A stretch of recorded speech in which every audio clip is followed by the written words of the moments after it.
साहब वो क्या हुआ साहब? कोई खबर है? साहब देवी ने बाबा का वध कर दिया।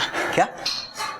यहाँ दुनिया में मान्यताओं का भंडार है, भूत प्रेत देवी देवताओं का अंबार है। तो क्या उस दुनिया से कोई इस ईंट और गारे की दुनिया में आकर हाड़ और मांस से बने इंसान को मार सकता है, उसका कत्ल कर सकता है? कम से कम बरगद के पेड़ के नीचे जो हमने देखा उससे तो ऐसा ही लगता है, लेकिन आगे जो परतों के भेद खुले तो पुलिस तहकीकात की तहों में फंस गई और जिसने देखा, जिसने जाना, उसकी आंखें खुली की खुली रह गई। गांव शिवना, जिला सरन, बिहार, साल 2013।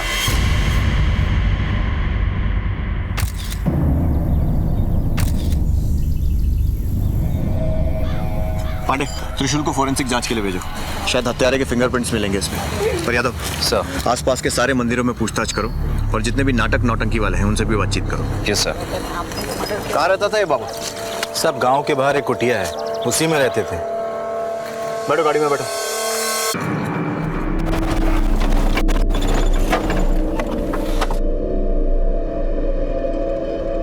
राम राम दरोगा साहब, मंदिर में कहाँ ढूंढ रहे हैं? गांव में सभी कह रहे हैं कि गांव देवी माता ने बाबा को मार डाला है, इसलिए हम देख रहे थे कि माता का त्रिशूल यहाँ पे है या नहीं। क्या बात कर रहे हैं दरोगा साहब? अरे माता तो माता है, उनको त्रिशूल की क्या कमी है?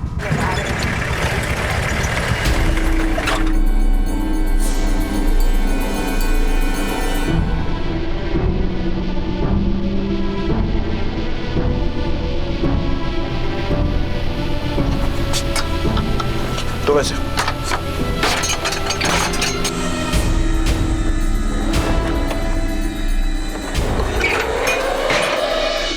आसपास देखो। सर।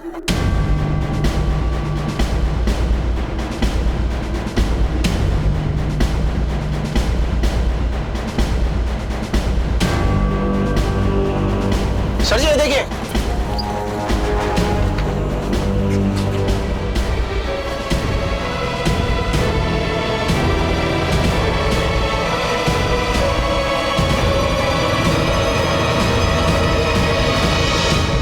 देव बाबा बहुत भले आदमी थे साहब, वो सबका कल्याण करते थे।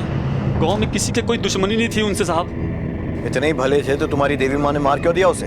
साहब हम लोग बहुत ही साधारण आदमी हैं, हम सब लोग उनको पहचान नहीं पाए, मगर देवी माँ उनको पहचान ली थी। वो जान चुकी थी कि देव बाबा ने जरूर कुछ पाप किया है, तभी उन्होंने पहले उनको धमकी दिया और उसके बाद उनको मार डाला। तुम कह तो ऐसे रहे हो जैसे सब कुछ तुम्हारी आंखों के सामने हुआ है। साहब जी हमरी क्या, पूरे गाँव के सामने की बात है।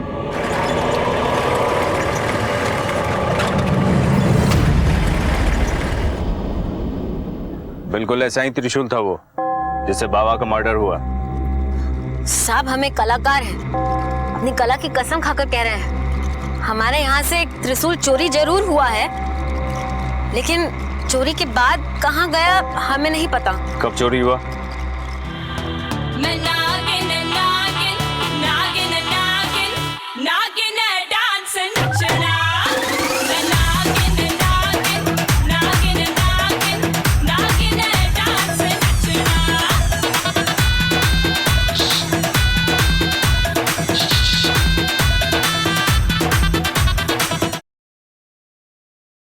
इतनी देर से इशारा कर रहे हैं, ध्यान कहाँ है बे तुम्हारा?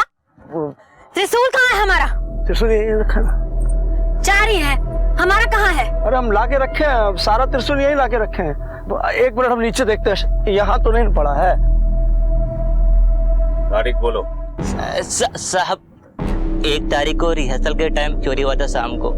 कोई छोटा मोटा बात नहीं हुआ है, एक आदमी की हत्या की गई है और मार कर जिस तरह पेड़ पर लटकाया है, कम से कम 4-5 लोग शामिल थे। तो इससे पहले कि हम पुलिसिया तरीका अपनाएं, सब कुछ सच सच बता दो। साहब हम जो देखे थे एकदम सच सच बता रहे हैं, देवी माँ का कसम साहब। छेदी भैया, छेदी भैया, छेदी भैया, वो फिर से आ गई है। कौन आ गई है? वही देवी जिसने देव बाबा को मारा था। देवी ने मारा है?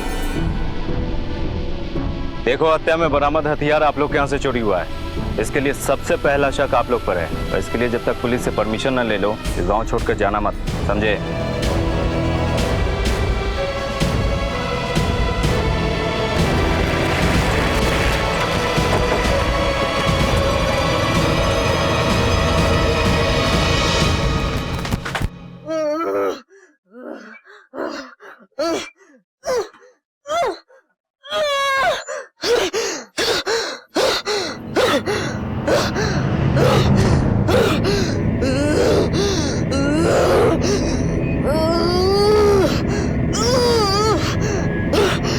हमने मारा है उसको, हमने मारा है, हमने मारा है उसको, हमने मारा है,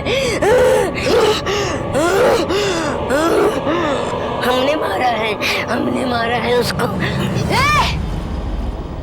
क्या जानने आया है रे तू? हाँ, क्या जानने आया है? हमने मारा है उसको, हमने, और अब तुम्हें भी मार देंगे। जा, चला जा यहाँ से, चला जा।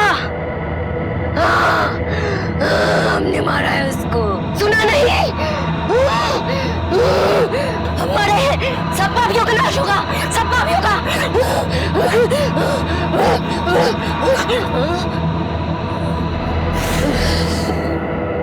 संभालो उसको, पानी लाओ।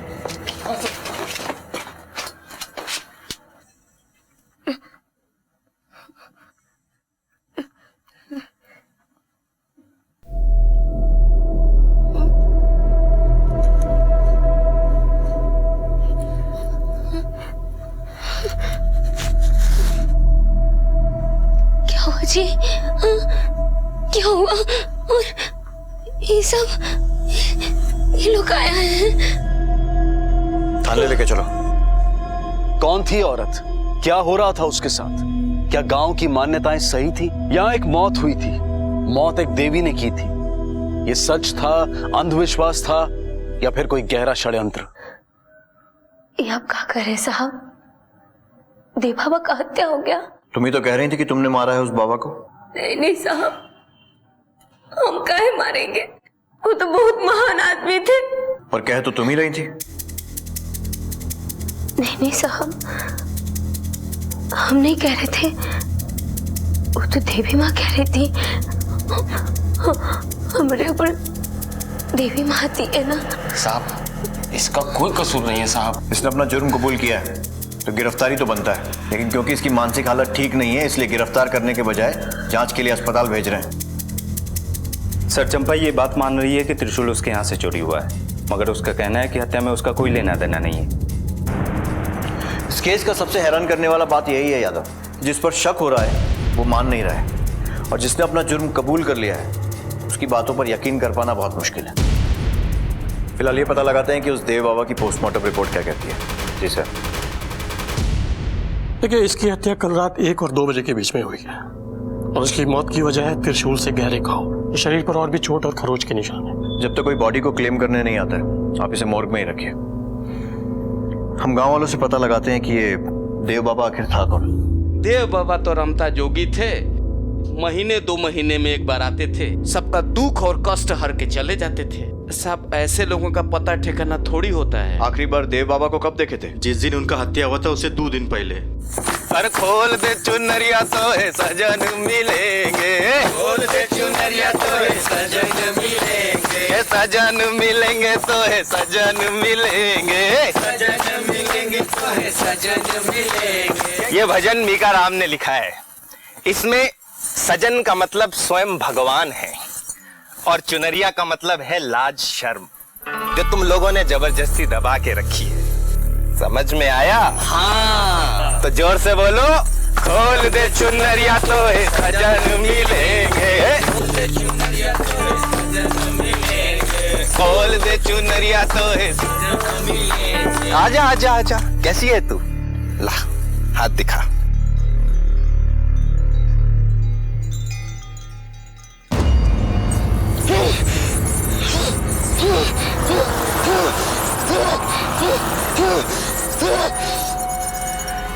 पापी, बंद कर अपना ये ढोंग। हमने तुम्हें पहचान लिया है। क्या कर रही है गौरी? तेरा वध करेंगे, तेरा वध करेंगे हम। देवी माँ ने बाबा को धमकी दिया था, इसलिए हम लोग गौरी के हाथ पैर बांधकर कमरे के बाहर ताला लगा दिए थे, लेकिन पता नहीं कैसे। बकवास बंद करो और ये बताओ कि जिस रात हत्या हुआ तुम कहाँ थे? हम चंपा का नाच देखने गए थे साहब। नाच गाना तो रात भर चलता रहा। नाच देखकर वापस कब लौटे? सवेरे सवेरे लौटे हैं। अरे भाई, लेकिन मजा आ गया, बहुत मजा आया किया। अरे लिपस्टिक तो बहुत बढ़िया था, मजा आ गया। अरे अरे गौरी, अरे अरे अरे गौरी, तुम बाहर कैसे आ गई और यहाँ कैसे बैठी हो? और ये खून खून काहे लगा है? मार डाला हमने उसको, मार डाला। जाके देख उस बरगद के पेड़ के ऊपर उसकी लाश मिलेगी। चलो, चलो।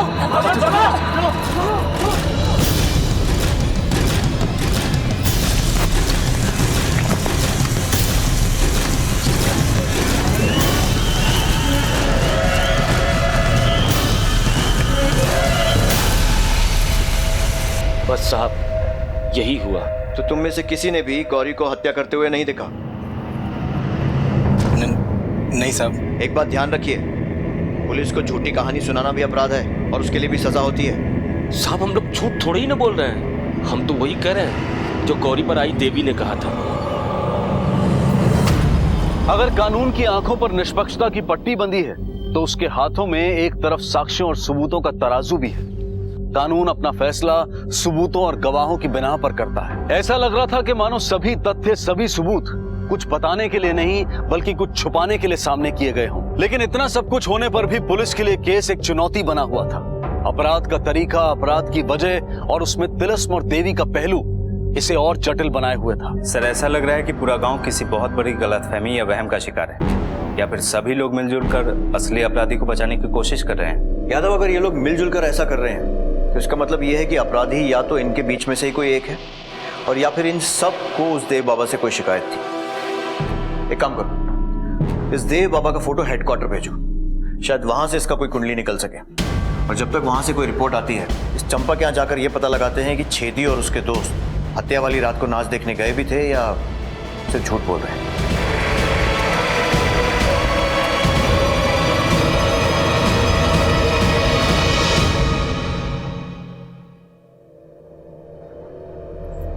साहब अब नाच के समय यहाँ कौन आता है कौन जाता है, अब इसका हिसाब तो हम नहीं रख सकते ना। और वैसे भी हमें यहाँ आए हुए 10-12 दिन ही हुए हैं, इसीलिए ना तो हम किसी को नाम से जानते हैं और ना ही शकल से। 10-12 दिन से चल रहा है ना ये तमाशा? पुलिस परमिशन है? उखाड़ो ये तंबू अम्बू, चलो लेकर चलो थाने। साहब आप जो भी कहिएगा हम करेंगे, पर हमारा काम मत रोकिए।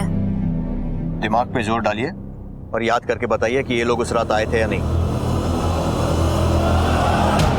साहब हम अपने शो के रोज वीडियो बनाते हैं साहब, अगर ये लोग आए होंगे ना साहब तो उसमें जरूर दिख जाएंगे। दिखाओ वो वीडियो। साहब हम 2 मिनट में लेकर आ रहे हैं। जल्दी। सर इस वीडियो से तो ये साफ हो गया है कि छेदी लाल हत्या वाली रात को अपने दोस्तों के साथ नाच वाली जगह पे मौजूद था। उस बाबा की कुंडली का क्या हुआ? सर हेडक्वार्टर फोटो और खबर दोनों भेज चुका हूँ, 2 दिन में रिजल्ट आ जाएगा। तब तक ये पता लगाते हैं कि गौरी पर आने वाली देवी के बारे में डॉक्टर का क्या कहना है।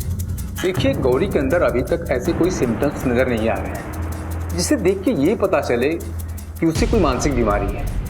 बिल्कुल नॉर्मल बिहेव कर रही है वो। देखो गौरी, ये बात तो पक्का है, ये काम तुम अकेले नहीं कर सकती, तो इस हत्या में और कौन कौन शामिल है बता दो। आप सच कह रहे साहब, हम कुछ नहीं जानते। गौरी को कुछ दिन और ऑब्जर्वेशन में रखते हैं, शायद बीमारी के कुछ सिम्टम्स नजर आ जाएं। ठीक है।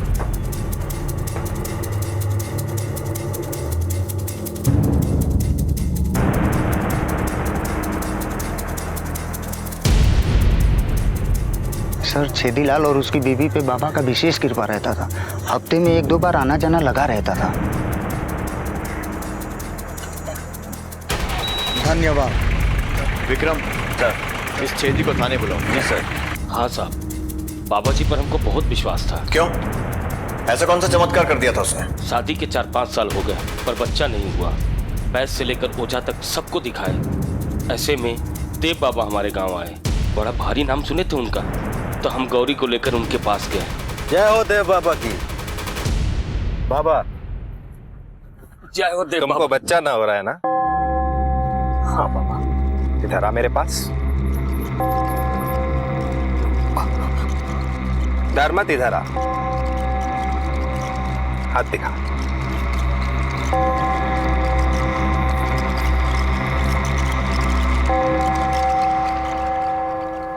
घबरा मत, बच्चा हो जाएगा,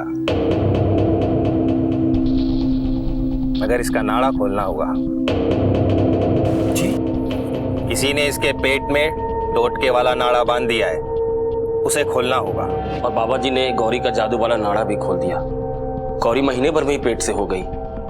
हम उनका आशीर्वाद लेने आश्रम भी गए थे, मगर कुछ दिन बाद गौरी कुछ औरतन के साथ गांव देवी मंदिर से वापस आ रही थी और बरगद के पेड़ के नीचे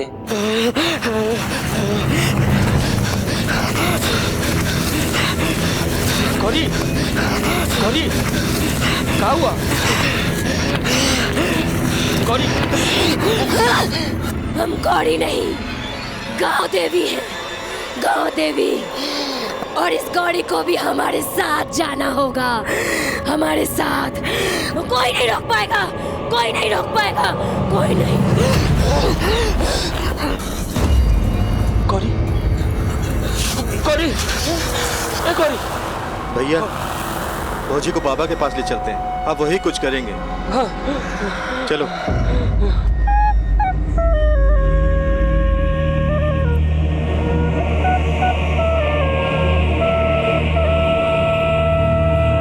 बाबा, बाबा देखिए ना क्या हो गया है इसको। ये बरगद के पेड़ के नीचे मिली ना। बाबा अंतर्यामी थे, सब कुछ पहले से ही बता देते थे।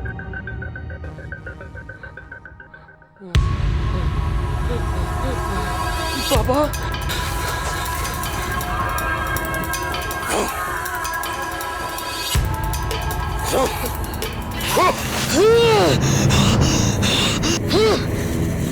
हम इस गौरी को अपने साथ लेकर जाएंगे और जो भी हमारे रास्ते आएगा वो मारा जाएगा। और वहीं से दोनों में अनबन शुरू हो गया। ठीक है, जाओ। या तो इस पर नजर रखो। जी सर। इसके साथियों चंपा और बाकी सब लोगों के फिंगरप्रिंट्स लो और फोरेंसिक वालों को भेज कर देखो कि त्रिशूल पर मिले फिंगरप्रिंट्स में इनमें से किसी से कोई मैचिंग है क्या। Yes sir.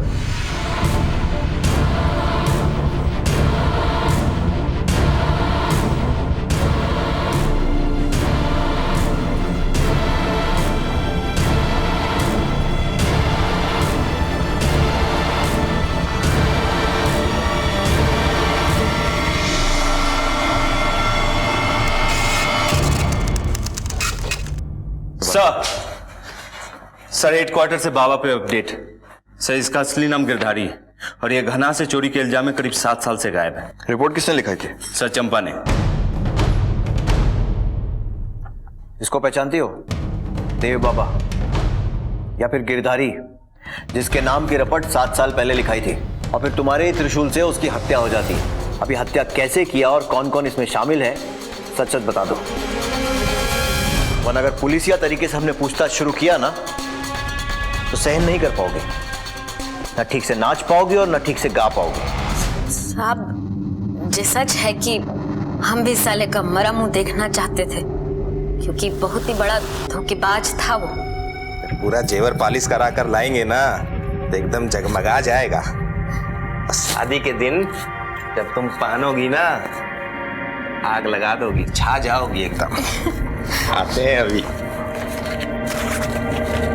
फिर 2 दिन तक वो लौटा ही नहीं, तो हमने रपट लिखवाया, लेकिन उसका कोनो पता नहीं चला। हम तो भूल भी गए थे, गांव-गांव जाकर नौटंकी करने लगे थे। और फिर जब हम ये गांव में आए ना तो हमें यहाँ पता चला कि कोई महात्मा रहते हैं यहाँ पर, और हम उनसे मिलने गए।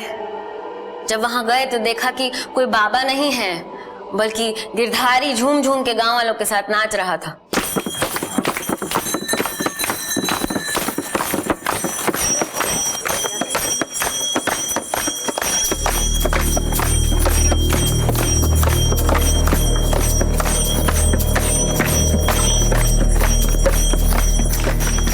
अनाड़ियों को बहुत नचा लिए हो, अब हम तुमको नचाएंगे। फिर दूसरे दिन हम गिरधारी से अकेले में मिलने के लिए उसके आश्रम गए। नाचना गाना तो तुम हमसे सीख लिए थे, ये बाबागिरी कहाँ से सीखे हो? तुम्हारे यहाँ से जाने के बाद हम बटुक महाराज के यहाँ ड्राइवर हो गए थे। अच्छा, तुम चाय पियो ना। तो वहां से कितना लेके भागे हो? एक भगत 1.5 लाख रुपया चढ़ा गया था, उसे ही चुरा के भाग आए यहाँ। तो अब हमारा गहना जेवर का कीमत 3 लाख रुपया हो गया है। तो तुम हमें हमारा 4 लाख रुपया ब्याज समेत लौटा दो। हमको 1 हफ्ता तो हम तुम्हारा सब कुछ लौटा देंगे। लेकिन साहब, इससे पहले वो हमारा गहना जेवर हमें वापस करता। वो मर गया। मर गया या तुमने मार दिया? नहीं साहब, उसके मर जाने से हमको हमारा गहना जेवर वापस थोड़ी ना मिल जाता, और उसको मारने से तो अच्छा था हम उसको आपको ही दे देते। जितना दिन जेल में सड़ता ना, उतना हमको अच्छा लगता। और वैसे भी साहब, वो जिस दिन मरा उस दिन तो हम सारा रात अपना डांस कर रहे थे, और आपने तो वह हमारा डांस वाला वीडियो देखा ही है ना। हत्या की जगह पर मौजूद नहीं होने का मतलब ये नहीं होता है कि जुर्म में तुम्हारा कोई हाथ ना हो सकता है किसी और से हत्या करवाई हो तुमने। सही करो यहाँ पर। आज के लिए छोड़ रहे हैं, लेकिन रोज थाने में आकर हाजिरी देना, समझी? जी साहब।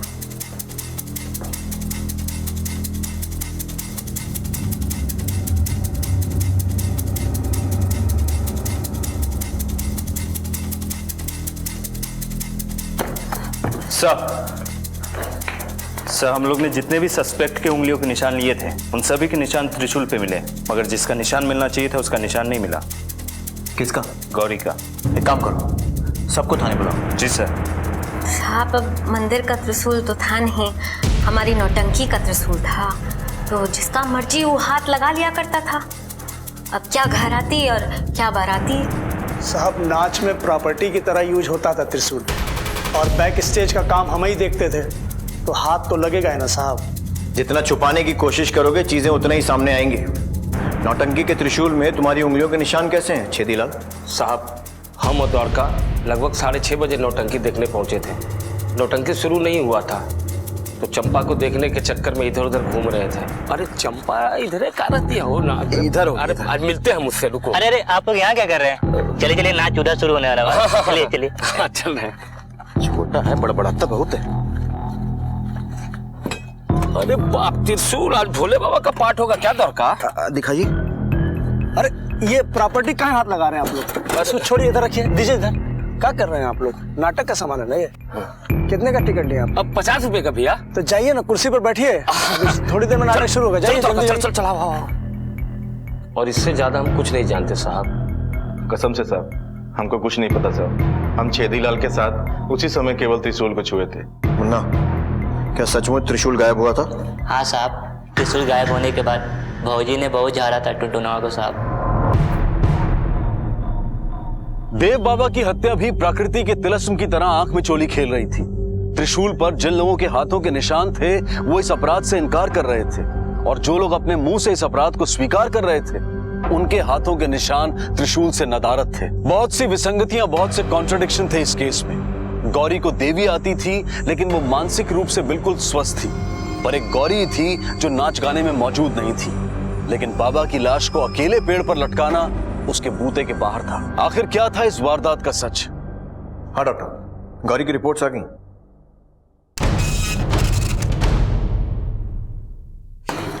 सर, ये रिपोर्ट्स।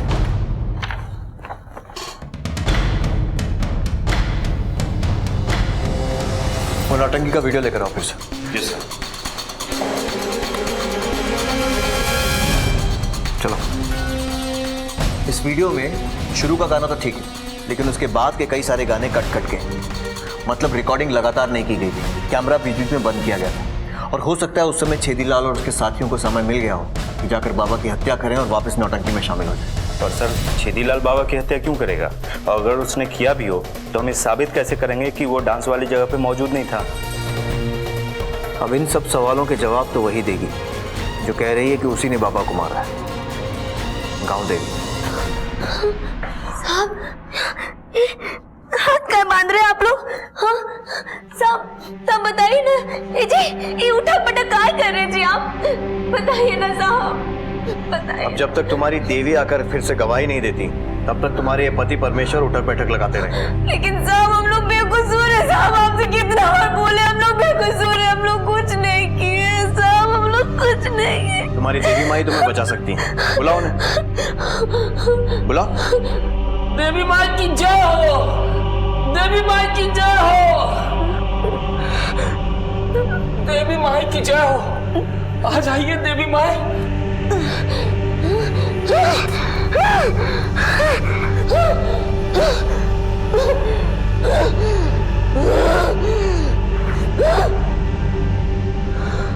बोल, क्या जानना चाहता है तू?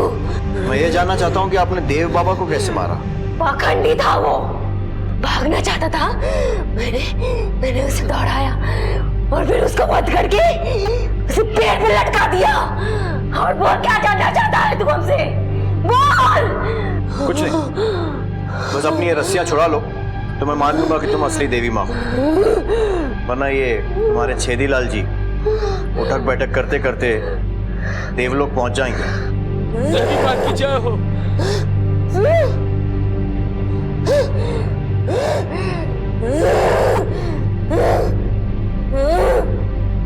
जय हो देवी माँ। रस्सी कम करो एक।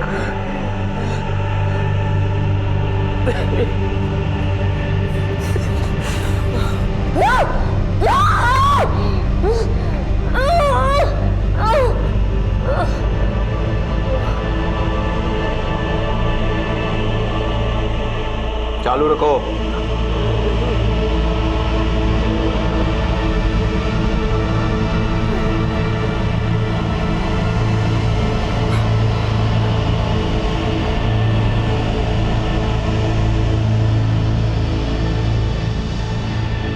रस्सियां खोलो।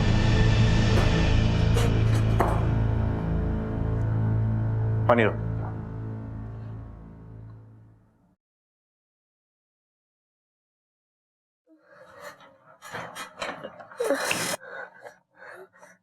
गौरी, तुम्हारी मेडिकल रिपोर्ट आ चुकी है और इसमें साफ लिखा हुआ है कि तुम्हें कोई मानसिक बीमारी नहीं है। और अभी यह भी साबित हो गया है कि ये देवी माँ वाली बात भी झूठ थी। तो अब सच सच बता दो कि तुम ये ड्रामा क्यों कर रही हो, वरना ये सब लोग तो बच जाएंगे लेकिन तुम्हारा बच्चा जेल में पैदा होगा।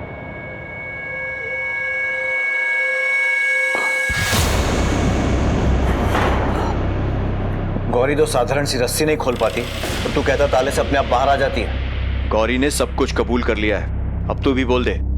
साहब, बाबा पर हमने बहुत विश्वास किया था, लेकिन बाबा एक नंबर का धोखेबाज निकला। वो बाबा ने हमको बहुत मजबूर किया था साहब। बहुत तगड़ा टोटका हुआ है तेरी पत्नी के पेट में। उसे खोलने के लिए इसे हमारे साथ अकेले में कुंडला पाठ करना होगा, लेकिन ध्यान रहे न आसपास कोई हो और न गौरी विरोध करे न शंका, अन्यथा अनिष्ट होगा। और यदि अनिष्ट हुआ नहीं बाबा, नहीं, बाहर से घर के पास कोई नहीं आएगा। सुन लिया ना, न कोई विरोध न शंका। बाबा,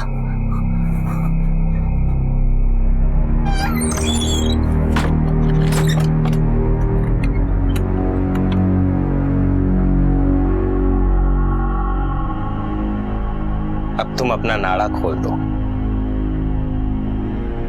ताकि हम तुम पे लगा बांझ का कलंक मिटा सके, अन्यथा अनर्थ होगा, बहुत अनिष्ट। 1 महीने बाद हमको पता चला कि हम माँ बनने वाले हैं। तब हमको एहसास हुआ कि बचपन से तो हमारा छुटकारा हो गया, मगर साहब, वो बाबा से छुटकारा मिलने का कोई आसरा नहीं दिखाई दे रहा था हमको। और तब जाकर हम उनसे बात की। सुनिए ना, बाबा के आश्रम चलना जरूरी है का? अरे पगड़ी, बाबा के आशीर्वाद से ही तो बच्चा होने वाला है। चलो चलो। वही तो हम कर रहे थे आपसे कि अब तो हमारा कोख भी भर गया है, तो बाबा के आश्रम जाना जरूरी तो नहीं। और वैसे भी बाबा हमको क्या बोल रही है तुम? बाबा के बारे में अनाप शनाप बोल रही हो और हमारे बच्चा को कुछ हो गया तो हमको बच्चा चाहिए। चलो चलो।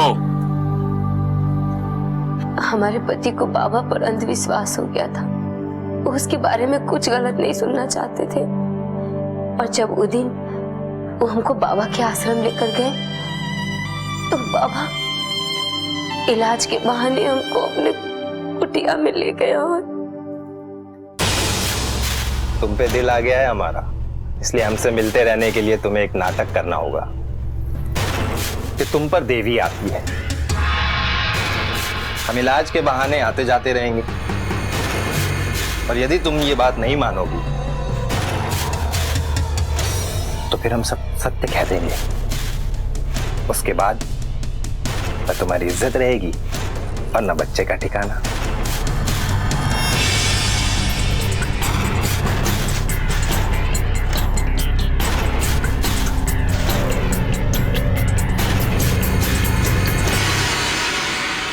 तुझे कैसे पता चला कि वो बाबा धोखेबाज था? साहब, चंपा का नौटंकी रोज देखते देखते टुनटुन से दोस्ती हो गई थी, और एक दिन सुनते हैं तुम बाबा जी के बहुत बड़े भक्त हो। न, वो तो है भाई, बहुत आस्था है, विश्वास है, और वो तो साला एक नंबर का चोर है, छलिया है, धोखेबाज है। मुंह तोड़ देंगे आपका बाबा के बारे में कुछ बोले तो। हाथ में दारू है, सामने आंच है, आपके गांव में है, अगर कुछ ऐसा बोले तो मुंह कहे तोड़े, मुआ दीजिए। देखिए, कुआं से भी आंख मूंद के पानी नहीं भरा जाता, तो बाबा लोग, अरे कभी जब घर में आते हैं, पूजा पाठ करते हैं, तो कभी घर में झांक के देख लीजिए। बहुत बकवास कर लिए, सुनना नहीं है हमको, और ना आपका प्रोग्राम देखना है। अरे सुनिए ना, आ रहे हैं आप। अरे छेदी काहे काहे, अरे बात सुनिए, आपकी भलाई के लिए नहीं करना है हमको। अरे देख तो लीजिए।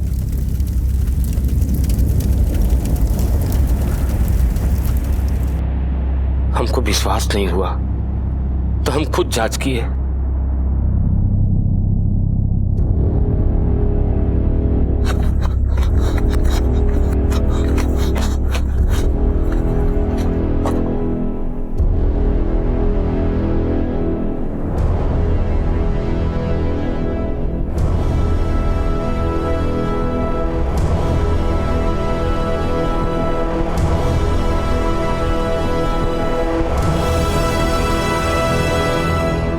चलो मान लिया कि तुम देव बाबा के कहने पर नाटक कर रही थी, मगर बाद में ये क्यों कहने लगी कि तुम देव बाबा की हत्या करने वाली हो, और हत्या के बाद तुम खुद गुनाह क्यों कबूल कर रही थी? साहब, वो तो हम क्या करते? आपको समझाने का कितना बार कोशिश की, मगर आपको तो खाली बच्चा चाहिए था। हमारा इज्जत तो जा ही चुका था। अगर सबको सच बता देते तो आपका भी इज्जत चला जाता, इसलिए हम किसी से कुछ नहीं बोले, हम चुप रह गए। अब एक ही रास्ता है। अब तक तू बाबा के कहने पर नाटक कर रही थी ना, अब हमरा कहने पर कर।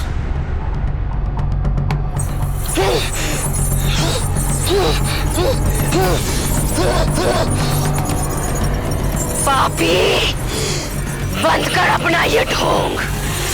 हमने तुम्हें पहचान लिया है। फिर बाद में टुनटुन और द्वारका भी हमसे मिल गए, क्योंकि बाबा ने उन दोनों की पत्नी के साथ भी वही किया था। साहब,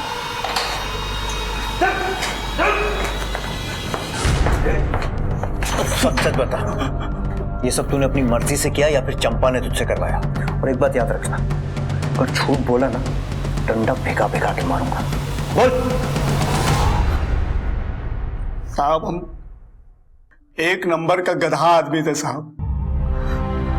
हम चंपा का हर बात मानते थे, काहे कि उसको बहुत प्यार करते थे हम। साहब, हमको लगता तो हमसे प्यार करती है, अपना पति मानती है। लेकिन साहब, एक दिन हम चंपा का पीछा करते करते देव बाबा के आश्रम पहुंचे। हम चंपा को देखे, वो देव बाबा के साथ नाच रही है। हमको साहब कुछ गड़बड़ लगा। हम साहब अगले दिन भी उसका पीछा किए, और जो हम खिड़की से देखे ना साहब, सारा भरम टूट गया।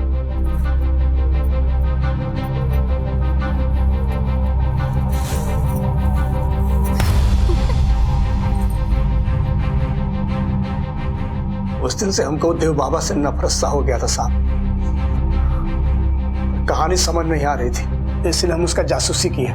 हमको इन्फॉर्मेशन मिला कि तो बहुत बड़ा फ्रॉड है। छेदीलाल उनका बहुत बड़ा भक्त था साहब, कहीं कि उनका आशीर्वाद से इनको बच्चा होने वाला था साहब। जब से छेदी को बच्चा होने वाला था, तभी से उनका बहरारू का ऊपर देवी माँ आती थी। हमको सब समझ में आ गया साहब, इसलिए हम छेदी को अपना प्लान में शामिल किए ताकि हम उस बाबा को ना सबक सिखा सके। इसीलिए छेदी के सामने हमने देव बाबा का सारा भंडा फोड़ दिया। सब टुनटुनवा का प्लान था। 4 ठो जासूसी किताब पढ़ के बोला कि एकदम बढ़िया प्लान बना है। और फिर टुनटुन के प्लान के हिसाब से तुमने और द्वारका ने बाबा को मार दिया। सर हम और द्वारका मारने गए थे, लेकिन वो हमारे हाथों से नहीं मरा। रुक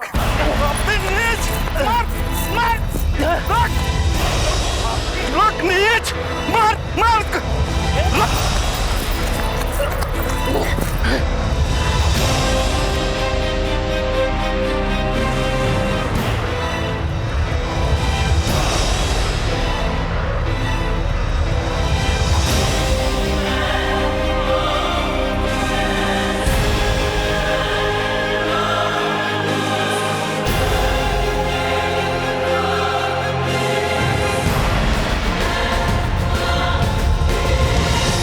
मार तो दिए, लेकिन अब होगा क्या? हमने कहा मारा है? इसको तो देवी ने मारा है ना?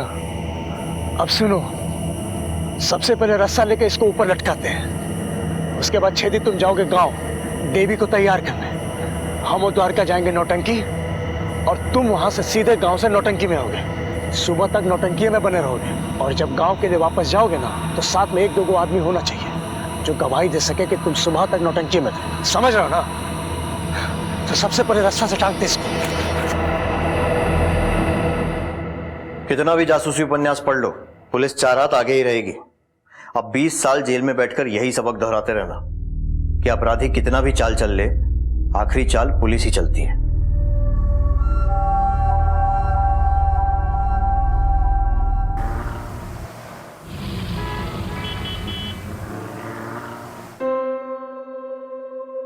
ये लो मैडम। Thank you. और तू जल्दी कर, मुझे ऑफिस के लिए बहुत लेट हो रहा है। जी हाँ। मम्मा,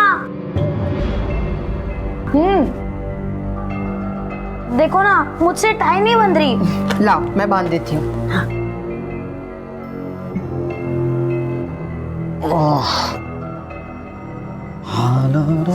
विक्रम, तेरे ये गंदे सॉक्स की स्मेल यहाँ तक आ रही है।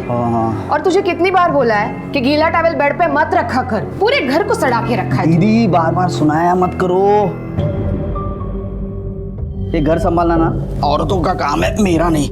और वैसे भी तुम ऑफिस में आराम से बैठी रहती हो, मुझे घूमना पड़ता है, सेल्स का जॉब है मेरा। वो तो अच्छा है कि ऑफिस के काम से तुम 15 दिन घर से बाहर रहते हो, फिर भी घर की ये हालत है। अगर पूरा टाइम घर पे रहोगे ना, तो पड़ोसी भी बोलते हैं कि घर में कितनी बदबू है। माँ, कल मामा ना किचन में जूते पहन के आए थे। नहीं ऐसा नहीं, मैं काम कर रहा था। बैठ, तू चुप बैठ।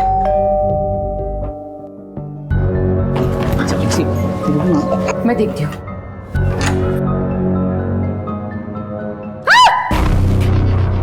क्या हुआ मैडम?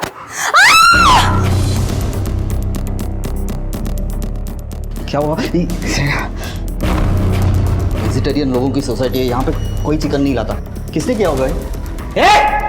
कौन है? हाँ, कौन है? कौन है वहां पे? वॉचमैन ऊपर आओ। रेशमा, जल्दी से साफ कर इसे।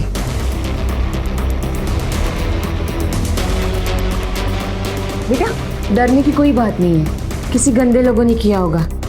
तुम ध्यान मत दो, जल्दी से रेडी हो जाओ, स्कूल के लिए लेट हो रहा है। गुणीराम, गुणीराम। Yes madam. कौन आया था सुबह जिसने मेरे घर के बाहर वो कटा हुआ मुर्गा डाला?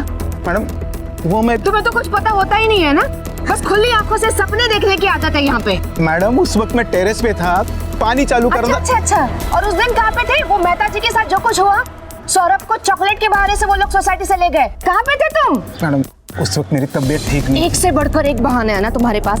काम करने की तो इच्छा ही नहीं है तुम्हें, नौकरी छोड़ क्यों नहीं देते तुम? बस बैठकर खाने की आदत पड़ गई है सबको।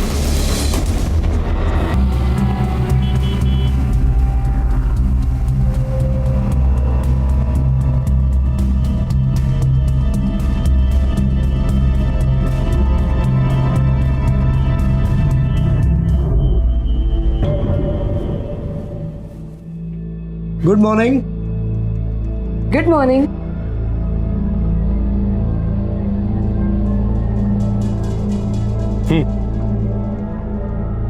ये तुम्हारे लिए। ये क्या है? खोल के देखो। वाह, ड्रेस।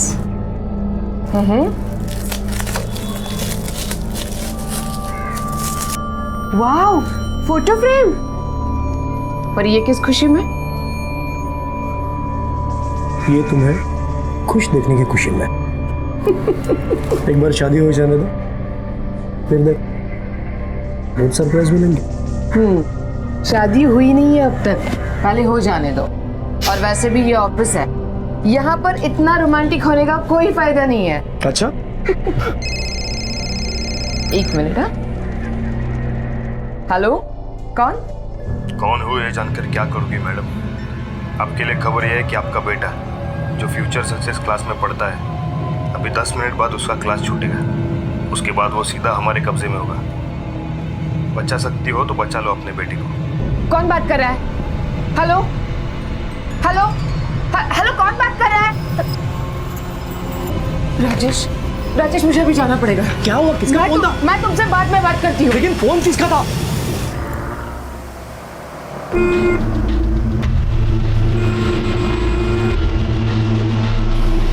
अरे चलो जल्दी।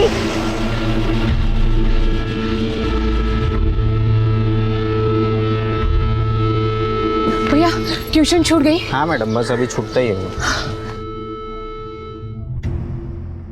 आदि, आदि तू ठीक है ना? तू ठीक है ना?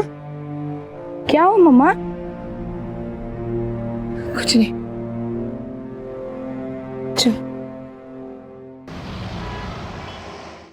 आदि अभी सो जा, बहुत लेट हो गया। कल सुबह स्कूल भी तो जाना है ना। मम्मा, आपको पता है आज मैंने ऐसे लिखा, माय फादर माय हीरो। पापा कैसे थे? क्या वो क्रिकेट खेलते थे? बहुत अच्छे थे, बिल्कुल तुम्हारी तरह। और पता है, क्रिकेट भी बिल्कुल सचिन की तरह खेलते थे। क्या वो मुझे प्यार करते थे? हाँ, बहुत प्यार करते थे। फिर वो हमें छोड़ के क्यों गए? क्योंकि भगवान जी को उनकी जरूरत हमसे ज्यादा थी। मम्मा, जब पापा का एक्सीडेंट हुआ था तब मैं कितना बड़ा था? बहुत छोटा था। आदि, अब और सवाल नहीं है, सो जा। नूर नजर लख्त जिगर, बंदा आपकी खिदमत में हाजिर है, रहती दुनिया के ताक के लिए। क्या बोला आपने? मुझे तो कुछ समझ में नहीं आया। मुझे भी कहाँ समझ आया, बस रट लिया तुम्हें खुश करने के लिए। अच्छा सुनो ना माधुरी, हम कहीं दूर चलते हैं। अच्छा, कहाँ ले जाओगे मुझे? किसी वादियों में चलेंगे। अच्छा, लेकिन पहले संभल के गाड़ी तो चला लेना। अच्छा वो क्या हुआ?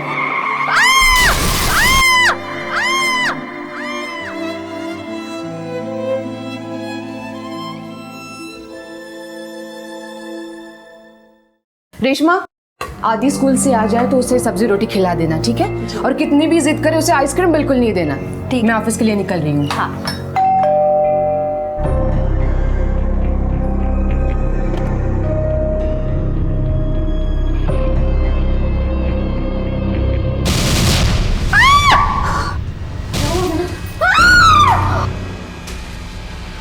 मिसेस देसाई, आप याद फिर किसी ने? आप ठीक हो? मिसेस देसाई, मुझे चिंता हो रही है आपकी। कल यहाँ पर किसी ने चिकन काट के डाल दिया था, आज ये सांप यहाँ पर। देखिए, आप अपने आप को अकेला मत समझिए, मैं हूँ आपके साथ। मैं अपनी चिंता खुद कर सकती हूँ। तुम जाओ यहाँ से, जाओ। मिसेस देसाई,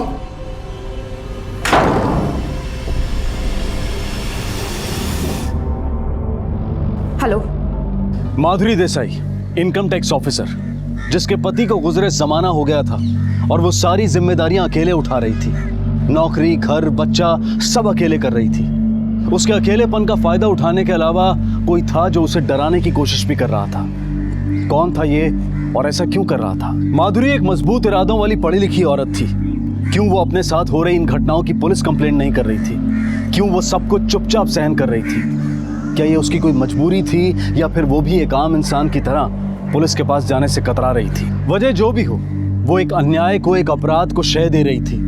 अपराध करने वाला जितना बड़ा अपराधी होता है, उसे सहन करने वाला भी उतना ही बड़ा दोषी होता है, क्योंकि वो अपराध को बर्दाश्त करके उसे बढ़ावा दे रहा होता है, जो आज नहीं तो कल एक भयंकर परिणाम के साथ आपके सामने आता है। और यही गलती माधुरी ने भी की थी, जिसका खामियाजा उसे भुगतना पड़ा। माधुरी आई?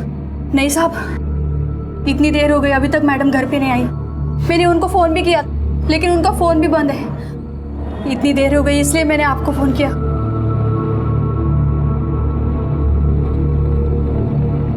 आपके द्वारा डायल किया गया नंबर या अभी स्विच ऑफ है। माधुरी का फोन स्विच ऑफ है।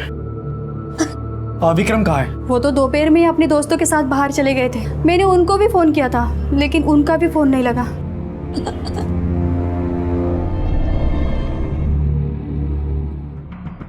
कब से फ़ोन बंद है इनका? कल शाम से। और कल शाम को तुम्हारा भी फ़ोन बंद था।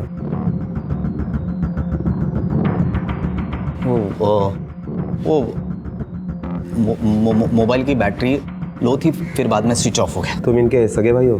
हाँ सर। क्या काम करते हो? कंपनी में सेल्स ऑफिसर हूँ। काम की वजह से शहर से बाहर रहता हूँ। आखिरी बार कब देखा था तुमने माधुरी को? कल सुबह ऑफिस जाते वक्त। अरे माधुरी का बेटा अब कहाँ है वो? घर पे आया के साथ। तुम्हारे घर में और कितने लोग हैं? हम 3 लोग हैं सर, और कोई नहीं। और तुम माधुरी के साथ ही काम करते हो ना? जी, मैं भी इनकम टैक्स ऑफिसर हूँ।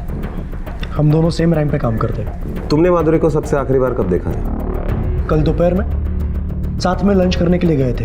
अच्छा ये देखो, नए शादी के इनविटेशन कार्ड का सैंपल, इसे छपने दे। अच्छा है पर इसका कलर थोड़ा सा मतलब। एक्सक्यूज मी, मैं अभी आई।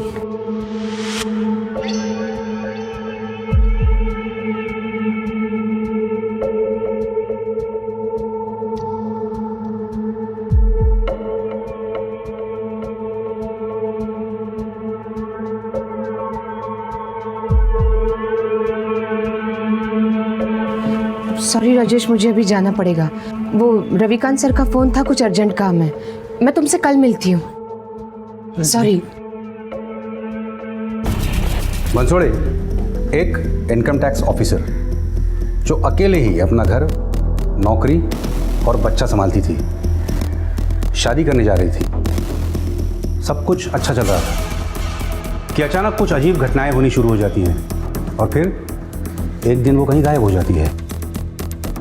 सर, ये भी तो हो सकता है कि उसे किसी ने गायब कर दिया हो। और एक बात सर, ये राजेश और विक्रम, इन दोनों के बीच में कुछ अनबन है। नज़र रखो दोनों पे, और माधुरी के कॉल रिकॉर्ड्स मंगवा लो। माधुरी की सारी जानकारी, पर्सनल या प्रोफेशनल, मुझे चाहिए। जितना मेरा एक्सपीरियंस है, मुझे नहीं लगता कि वो अपने 10 साल के बच्चे को, कि जो बच्चा उसके लिए सबसे ज़्यादा अहमियत रखता हो, उसे अकेले छोड़कर कहीं चली जाए। और बंसोड़े, ये रविकांत की भी खबर लेनी होगी। ये जानना बहुत ज़रूरी है कि ट्रांसफ़र के बाद भी ऐसा क्या अर्जेंट काम था कि उसने माधुरी को उसी वक्त बुलाया। हाँ, मैं ही रविकांत कुलकर्णी हूँ। कहिए। क्या आपने माधुरी को कल फ़ोन किया था? ऐसी कौन सी ज़रूरत आन पड़ी थी कि आपने माधुरी को फ़ोन करके इतने अर्जेंटली बुला लिया? मैंने माधुरी को कोई फ़ोन नहीं किया। लेकिन आप माधुरी को फ़ोन करते थे, और अब जबकि वो आपके टीम में है ही नहीं, तो आप उसे फ़ोन क्यों करते थे? Inspector, I am respected government officer. कोई राह चलता इंसान नहीं हूँ मैं। क्या हम जिनके साथ काम करते हैं उनसे दोस्ती नहीं कर सकते? उनको फोन नहीं कर सकते? उनको फोन करने के लिए क्या आपसे एनओसी लेनी पड़ेगी मुझे? विक्रम बाबू, बाबा दूध भी नहीं पी रहा है।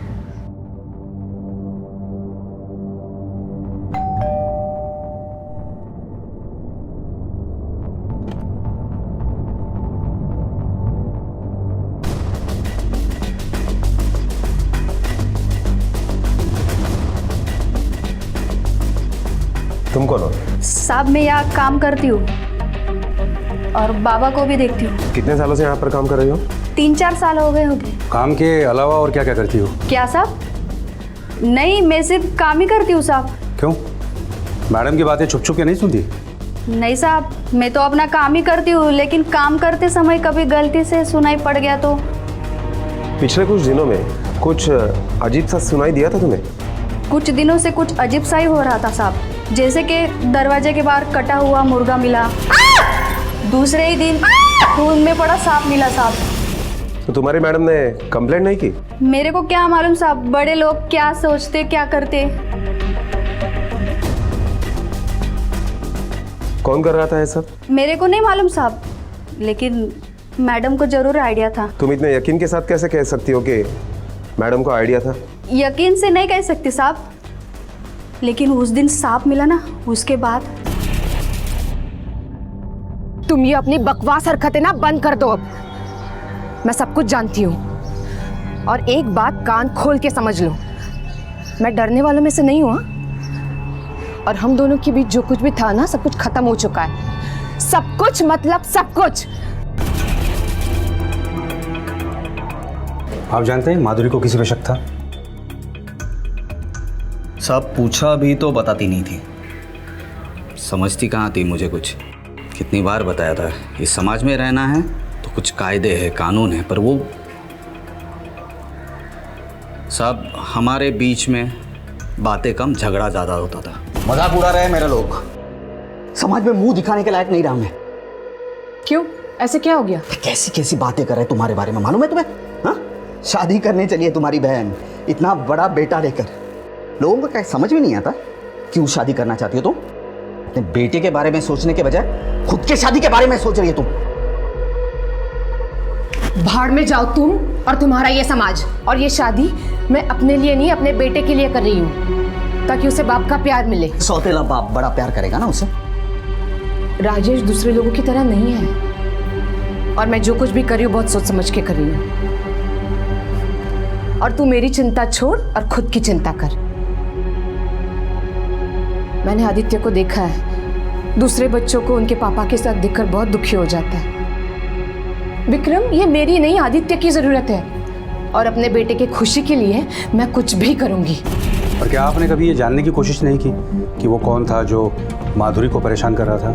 नहीं, क्योंकि जब भी उनसे पूछता था तो वो बोलती थी मैं संभाल लूंगी। रेशमा, फोन के अलावा कभी उनके साथ किसी का कोई झगड़ा सुना या देखा था? देखा नहीं था साहब, लेकिन सुना है बिल्डिंग के लोगों से।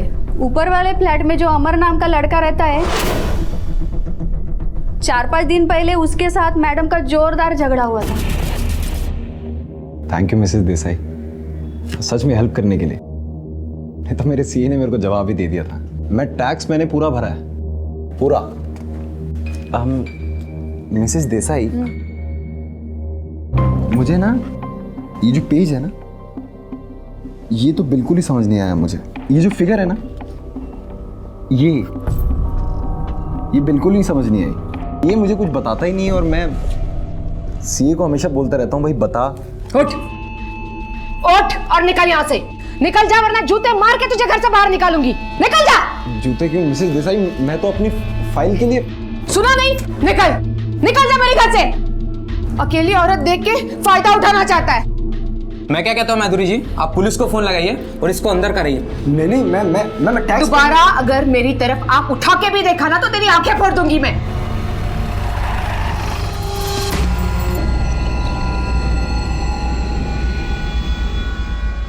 दोबारा नहीं पूछूंगा, जो भी है सच तेरे मुंह से एक बार उगाल दे, नहीं तो एक गर्मा गर्म चाय ना तेरे थोबड़े के मारूंगा। ये आंखें फूट जाएंगी, किसी को ताड़ने के काबिल नहीं रहेगा तू। साहब मैं प्यार करता था उससे, मतलब वो मुझसे उम्र में बड़ी थी। मेरे को इस बात से कोई एतराज़ नहीं था साहब। मुझे लगा वो भी अकेली है और मैं भी। तो तूने सोचा तेरे झांसे में आ जाएगी? कहाँ है फ़ोन, कहाँ है तेरा? साहब मेरा फ़ोन, मैं झूठ नहीं बोल रहा हूँ साहब, मेरा फ़ोन पानी में गिर गया था साहब। जिस दिन माधुरी गायब हुई उसी दिन इसका फ़ोन भी पानी में गिर गया। साहब मैं बिल्कुल सच बोल रहा हूँ, मेरा फ़ोन रिपेयरिंग के लिए गया हुआ है साहब। बात छोड़े, पता करो। तो ये बता, जब उसने 4 लोगों के सामने तेरी इंसल्ट की, तुझे बुरा तो बहुत लगा होगा, बदला लेने का मन भी किया होगा। कैसे लिया तूने बदला? कहाँ रखा है उसे? मार दिया या जिंदा है? साहब आप गलत समझ रहे हैं, मैंने ऐसा कुछ भी नहीं किया है। गुस्सा आया था मुझे, पर तावड़े सर अच्छे से सेवा करो इसकी और उसके बाद खाना पीना बंद कर दो इसका। सर ये अमर सच कह रहा है, मैंने पता किया है, उसका फ़ोन पानी में गिरने की वजह से रिपेयरिंग में। रेस्टोरेंट में जो फ़ोन उसे आया था उसके बारे में कुछ पता चला? सर मैंने माधुरी के कॉल रिकॉर्ड के लिए एप्लीकेशन दे दी। कंपनी ने डिटेल्स देने के लिए 48 घंटों का वक्त मांगा है। राजेश है जो शादी करने वाला है, भाई है जिसे बहन की कम समाज की ज़्यादा चिंता है, समाज में मुंह दिखाने के लायक नहीं रहा मैं, बॉस है जिसे दोस्त के गायब होने के पूछताछ पर भी गुस्सा आता है। क्या हम जिनके साथ काम करते हैं उसे दोस्ती नहीं कर सकते? अमर प्यार के नाम पर हवस ही पूरी करना चाहता है। ये जो फिगर है ना, ये बंसोड़े, इन चारों में से कोई भी मासूम नहीं है। सब पे नज़र रखो। जिसे माधुरी फ़ोन करती है, जो माधुरी को फ़ोन करके डराता है, सबकी डिटेल्स निकालो। माधुरी को लापता हुए कई दिन बीत चुके थे। पुलिस के लिए केस एक पहेली बनता जा रहा था। शायद कुछ और परतें थीं जिनका खुलना अभी बाकी था। पुलिस को कई लोगों पर शक था क्योंकि माधुरी के पर्सनल और प्रोफेशनल रिश्ते आपस में उलझे हुए थे। लेकिन पुलिस ने हार नहीं मानी। वो बेतहाशा उस सिरे की तलाश में थी जो इस कहानी को सीधा बयां कर सके। सर माधुरी की कॉल डिटेल्स आ गए। ये रविकांत, उसने भी उस दिन माधुरी को कोई कॉल नहीं किया। लेकिन सर ये एक नंबर है जिस नंबर से पिछले हफ्ते माधुरी को कई बार कॉल आया था और माधुरी ने भी इस नंबर पर कई बार कॉल किया था। मतलब रेशमा ने मरा हुआ सांप मिलने के बाद फ़ोन पर जिस झगड़े की बात की थी, ये वही नंबर है। इसी पर माधुरी को शक था। अजीब बात है कि माधुरी को सब कुछ पता होने के बावजूद माधुरी ने पुलिस की मदद क्यों नहीं ली? तावड़े हाथ या सर। तावड़े, मुझे इन मार्क किए हुए नंबर्स के डिटेल्स चाहिए, A to Z। Okay sir. Bansode, Madhuri के इनकम टैक्स ऑफिस में जाके पूछताछ करो। वहाँ कुछ ना कुछ पक्का हाथ लगेगा।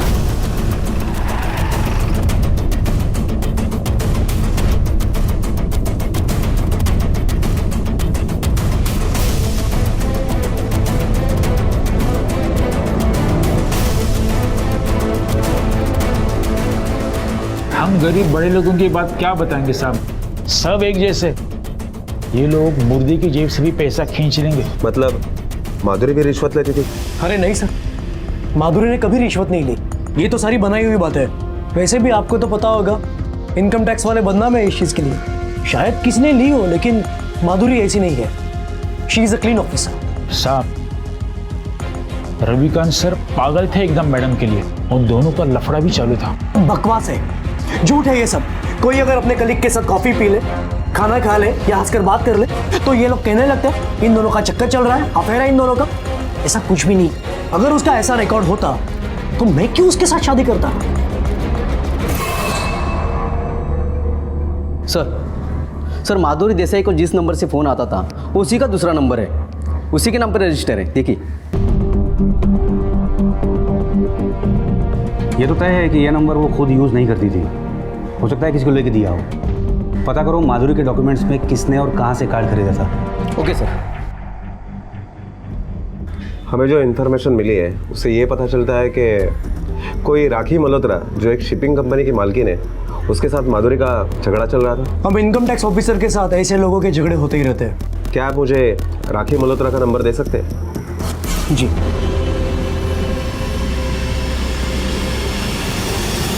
एक जिम्मेदार इनकम टैक्स ऑफिसर लापता है और आपको उससे ज्यादा इस बात का अफसोस है कि आपको पुलिस स्टेशन में आना पड़ा। जिम्मेदार माय फुट। आपको जो पूछना है जल्दी पूछिए, मैं यहाँ ज्यादा देर रुक नहीं सकती। हम हमारा काम हमारे अपने तरीके से ही करेंगे। आप ये बताइए, माधुरी देसाई के साथ आपका झगड़ा क्यों हुआ था? किस वजह से आप दोनों में अनबन थी? She is a corrupt officer. वो कोई जिम्मेदार ईमानदार नहीं है। क्या हुआ था आपके बीच? मेरी उसके साथ पहली बार तब मुलाकात हुई थी जब मेरे घर इनकम टैक्स डिपार्टमेंट का नोटिस आया था। मेरे सारे ड्यूज क्लियर है, फिर मेरे समझ में नहीं आ रहा है कि मुझे ये नोटिस किस बात की आई है। रिलैक्स मिसेस मल्होत्रा, मैं एक बार चेक कर लेती हूँ आपकी फाइल। सॉरी। हाँ, तो मैं ये कह रही थी कि आपकी फाइल तो क्लियर है, कोई प्रॉब्लम नहीं है, बट एक बार चेक करना पड़ेगा कि ये नोटिस आपको क्यों भेजा गया है। डोंट वरी, टेंशन मत लीजिए। Excuse me.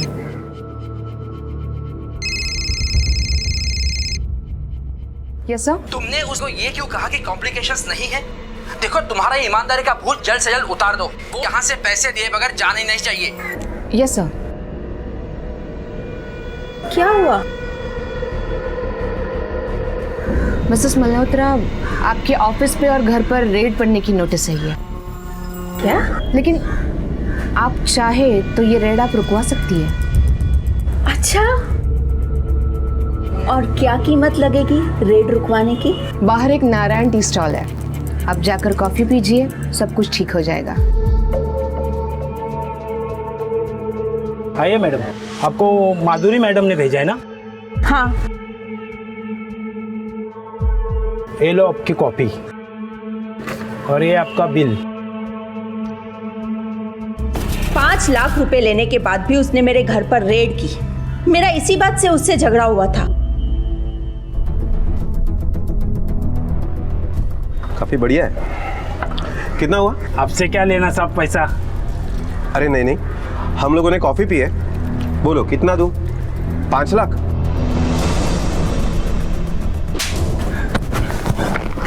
बोल, माधुरी का पैसा तू किसके पास पहुंचाता था? वो पैसा मैं मैडम की बिल्डिंग के वॉचमैन गुनीराम को मिठाई के डब्बे में डालकर दे आता था। गुनीराम वो डब्बा मैडम को देता था। सब मैंने कुछ नहीं किया साहब। तू इतना डर क्यों रहा है? मैंने किया कुछ? मारा? नहीं ना? देख, तू सब कुछ सच सच बता दे। जो कुछ तुझे पता है उसे। मैडम के लिए डिब्बा आता था ना? हाँ साहब, मैडम के लिए रोज मिठाई का डब्बा आता था। एक दिन मैंने खोल के देखा तो मिठाई की जगह पैसे भरे हुए थे साहब। मैंने हिम्मत करके मैडम से बोला कि ये आपका मिठाई का डब्बा। मैडम, आपके पास रोज इतनी सारी मिठाई आती रहती है, अगर आप मेरे भी खर्चे पानी का कुछ देख ले तो। तूने डिब्बा खोल के देखा? इतनी हिम्मत कहां से आ गई तुझमें? अपना काम तो ठीक से होता नहीं है तुझसे और इधर उधर नजरें मारता फिरता है। चल जा, काम कर अपना, और जितना बोला जाए ना उतना ही किया कर। वॉचमैन है ना तू? तब तो तूने देखा ही होगा कि मैडम के पास कौन कौन लोग आते थे। कोई बड़े साहब भी आते थे? हाँ साहब, राजेश साहब मैडम से मिलने रोज आते थे। अच्छा, राजेश साहब के अलावा क्या ये साहब भी वहां पर आते थे? हाँ साहब, कुछ दिन पहले ये साहब भी आए थे। उसके बाद राजेश साहब आ गए और ये साहब की गाड़ी देखकर मैडम के ऊपर बहुत गुस्सा हो गए साहब। अरे उस रविकांत की गाड़ी तुम्हारे बिल्डिंग के नीचे क्या कर रही है? Shame on you। ये उम्मीद नहीं थी तुमसे। सर, मुझे ये पता था कि रविकांत माधुरी के पीछे है, लेकिन ये नहीं पता था कि उन दोनों में अभी तक कुछ चल रहा है। इस वजह से मेरा और माधुरी का झगड़ा भी हुआ। तुम क्या मुझे बेवकूफ समझती हो? वो यहाँ क्या कर रहा था? एक अकेली औरत का फायदा उठाने आया था। उसने हमेशा से ही खुद को मेरे ऊपर थोपा है, कभी नौकरी छीन लेने की धमकी देकर तो कभी प्यार जताकर। पर मैं उससे प्यार नहीं करती राजेश। वो मेरे जरिए रिश्वत लेता था और पैसे रखने की सेफ जगह की तरह मुझे इस्तेमाल करता था। पर मैंने अब उसको बता दिया है कि मैं तुमसे शादी कर रही हूँ, क्योंकि आदित्य को पापा की जरूरत है। अब मैं उससे कोई वास्ता नहीं रखना चाहती। Trust me Rajesh. रविकांत माधुरी का फायदा उठा रहा था, अपने पोस्ट का डर दिखाकर अपने इशारों पे नचा रहा था माधुरी को। मिस्टर राजेश, आपको ये थोड़ा अजीब नहीं लग रहा है कि आपको दोनों के बारे में पता था और फिर भी आप माधुरी से शादी करना चाहते थे? मुझे माधुरी में नहीं, उसके पैसों में इंटरेस्ट था। रविकांत सर जब हमारे ब्रांच में थे तब उनका आशीर्वाद था माधुरी। उन दिनों बहुत पैसे कमाए माधुरी ने। इसका मतलब आपके पास माधुरी को गायब करने या उसे मारने का मोटिव था? कोई फायदा ही नहीं था उसको गायब करके या मार के। ब्लैक मनी कहा है ये सिर्फ माधुरी जानती है, और माधुरी इतनी भी कमज़ोर नहीं है कि कोई उसे पूछे और वो बता दे। जब पैसा मिलेगा ही नहीं तो ये सब करके फायदा क्या है? एक अकेली औरत अपने आत्मसम्मान के साथ जीने की जितनी कोशिश करती है, उससे दुगनी कोशिश इस सभ्य समाज में इंसान के रूप में छिपे भेड़िए उसे तार तार करने की करते हैं। माधुरी के आसपास भी ऐसे भेड़ियों की भरमार। रविकांत जो अपने ओहदे का फायदा उठाकर उसका इस्तेमाल करना चाहता था, दूसरा राजेश जो शादी के नाम पर उसके पैसे को अपना बनाना चाहता था, तीसरा अमर जिसकी आंखों में प्यार के नाम पर सिर्फ हवस दिखाई देती थी, और चौथा उसका भाई विक्रम जो भाई ना होकर कोई सामाजिक ठेकेदार बन बैठा था। एक और आदमी था जिससे माधुरी फोन पर बात किया करती थी।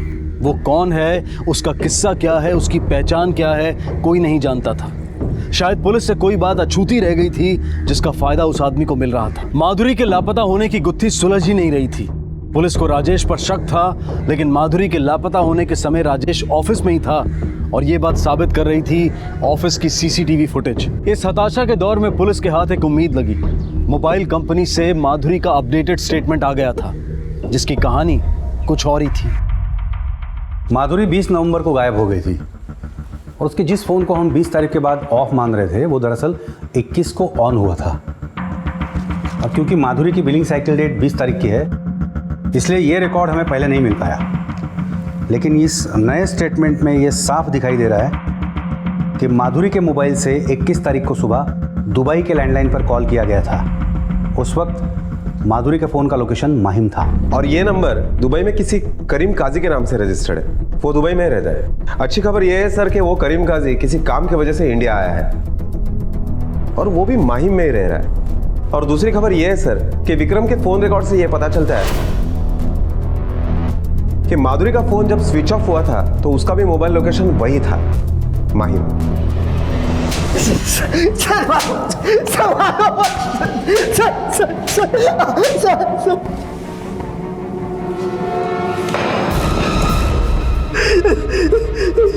ये इतना तबीयत पानी काफी है या और सिकाई करे तेरी? सर बता रहा हूँ, मैं बता रहा हूँ। जिस दिन माधुरी माहिम में थी तू भी वहां था।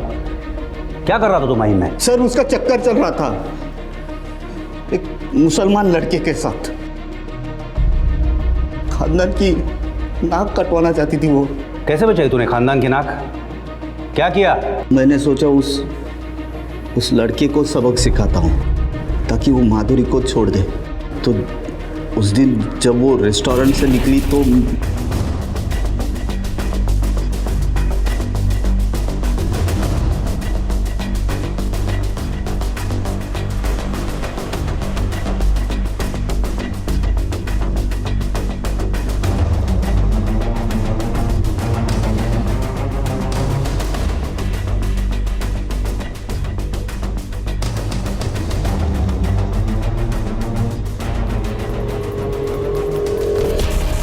जब तूने कुछ किया ही नहीं तो तूने ये बात पुलिस से क्यों छुपाई? क्या ये तेरी कहानी तू हमें अभी अभी ताज़ा पका के सुना रहा है? नहीं सर, नहीं सर, मैं नहीं चाहता था कि मेरी बहन जो किसी मुसलमान के साथ अपना मुंह काला कर रही है किसी को पता चले। तारीख तो याद नहीं है सर, लेकिन पिछले हफ्ते उसका फ़ोन आया था, बोल रहा था कुछ पैसे की ज़रूरत है। आप फैजल को कैसे जानते हैं? फैजल मेरे भाई का लड़का है, मेरा भतीजा। कहाँ रहता है? इसी घर में रहते हैं। आप कहाँ गए हैं? हाँ, अभी रत्नागिरी गया हुआ। रत्नागिरी? उसकी कोई फोटो है आपके पास? जी हाँ, फोटो है ना, देख लो। ये देखिए।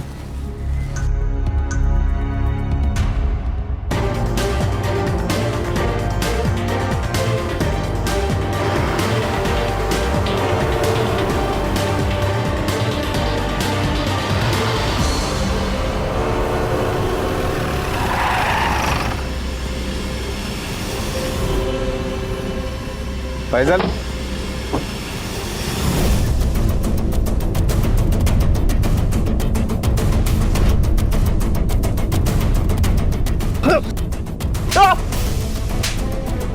चल।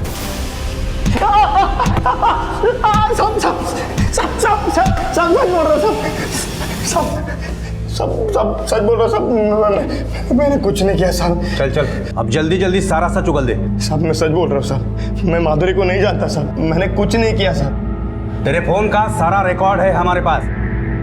आदित्य के किडनैपिंग की धमकी तूने ही दी थी ना? मैंने।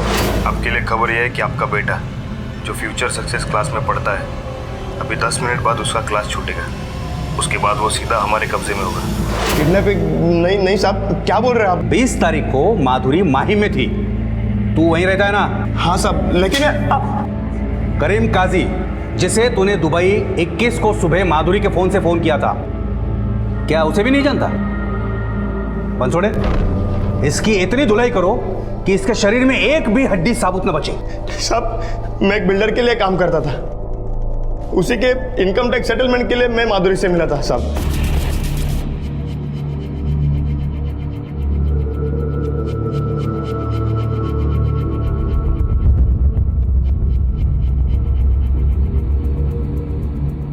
माधुरी थोड़ी अड़ियल थी। कुछ दिन मिलने जुलने के बाद हम दोस्त बन गए, फिर और नजदीकियां बढ़ी और कुछ वक्त के बाद हम दोनों एक दूसरे के बहुत करीब आ गए।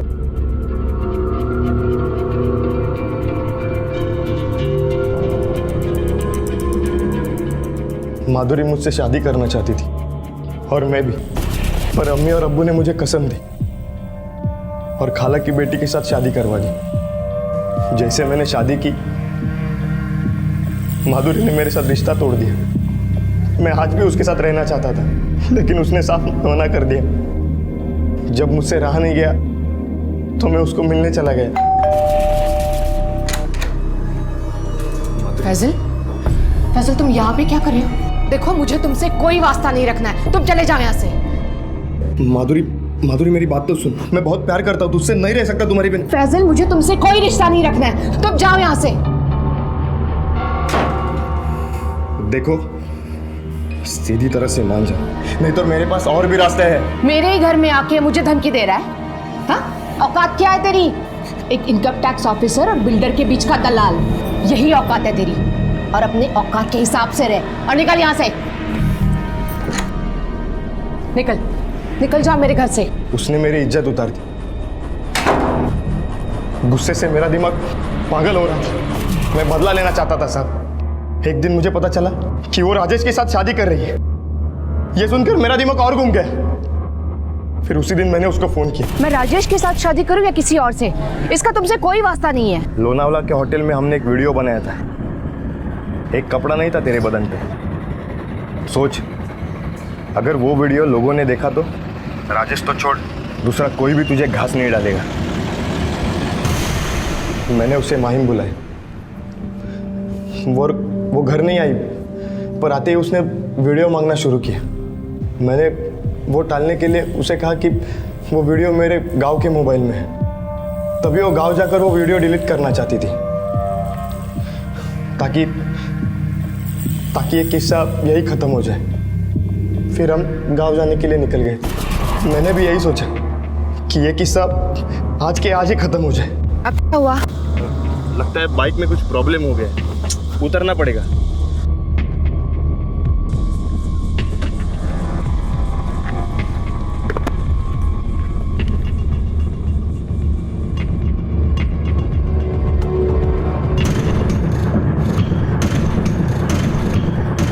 जैसे ही उसका ध्यान मुझ पर से हटा, मैंने मौका देखकर वहीं से ही पत्थर उठाकर पीछे से उसके सर पे मार दिया।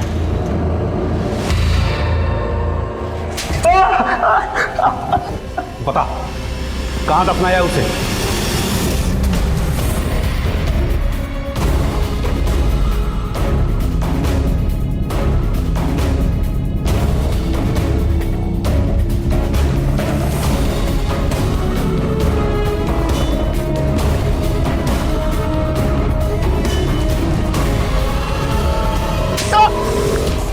हमारे सभ्य समाज के सभ्य देखने वाले मर्द एक अकेली औरत को देखकर अपना सिक्का जमाने की कोशिश में लग जाते हैं। जब कुछ हाथ ना लगे तो बदनाम करने पर उतर आते हैं, और शायद किसी को भी इस बात का कोई अफसोस नहीं है। राजेश अपने लिए पैसा कमाने का कोई नया अवसर ढूंढ लेगा।